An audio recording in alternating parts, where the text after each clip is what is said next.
Баршаңызға сәлем. Үй жағдайында екі түрлі әдіспен KFC дайындайтын боламыз. Маралмен бірге болыңыздар. KFC дайындау үшін бізге тауықтың қанаттары және де бірінші әдіс бойынша осындай панировочный қоспа қажет болады. Екінші әдіс бойынша корейдің осындай арнайы ұны қажет болады. Мен бұлардың бәрін кондитерге арналған дүкеннен сатып алған болатынмын.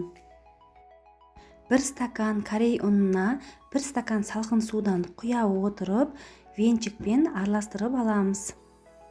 Суды инструкциясында біртіндеп құйып араластырыңыздар деген, бірақ мен бірден құйып араластырдым.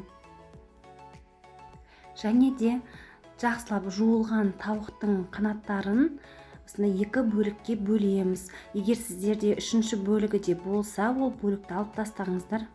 Ол бізге қажет болмайды.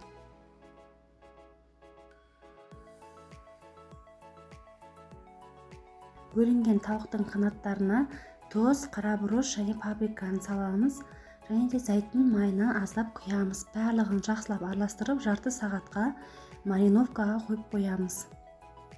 Яғни осы приправалар және тұздарымыз толығымен сіңу керек. 1 ас қасық панировкаға арналған қоспадан салып, үстінен салқын судан құямыз және барлығын араластырамыз. Бұл біздің клярымыз болады. Жақсылап маринатталған тауықтың қанаттарын алдымен корей ұнынан жасалған клярға батырамыз. Сонан соң корей ұнымызға батырамыз. Қайтадан клярға батырып, ұнға батырып, осылай дайындап аламыз. Барлығын тура видеодағыдай жасап шығамыз. Алдын ала дайындап, тарелкаға сап аламыз. Кейін барып қызып тұрған майға қуыратын боламыз. Екінші әдіс бойынша тауықтың қанаттарын алдымен клярымызға батырамыз, сонан соң сухой панировкамызға батырамыз. Осы әдісті бірнеше мәрте қайталасаңыздар болады. Мен бір рет қайталаған соң қайтадан батырмадым, себебі менің панировкам ащы, қатты ащы болып кетпес үшін осылай жасадым. Соның өзінде дәмі өте керемет болып шығады.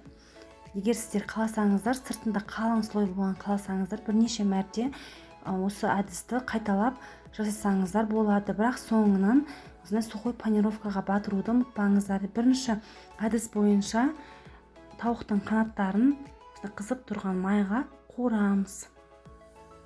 Қуыру барысында арғы бетіне алмастыруды ұмытпаймыз.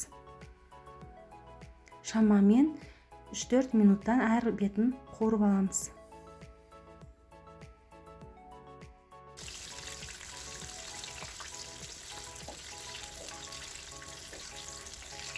Қып-қызыл қуырылған KFC-імізді құрғақ майлықтың үстіне артық майларын алу үшін қоямыз.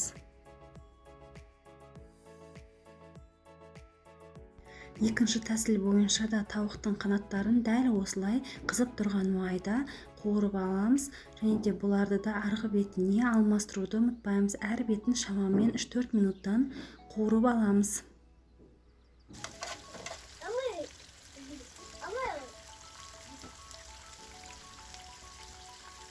Біздің үй жағдайында екі түрлі әдіспен дайындалған KFC-іміз дайын болды. Сырты қытырлақ, іші жұп-жұмсақ болып шықты, толығымен піскен. Міндетті түрде жасап көріңіздер. Егер сіздерге видео ұнаса, лайк басып, пікір қалдыруды ұмытпаңыздар. Маралмен бірге болғандарыңызға рахмет. Келесі видеода кездескенше сау болыңыздар.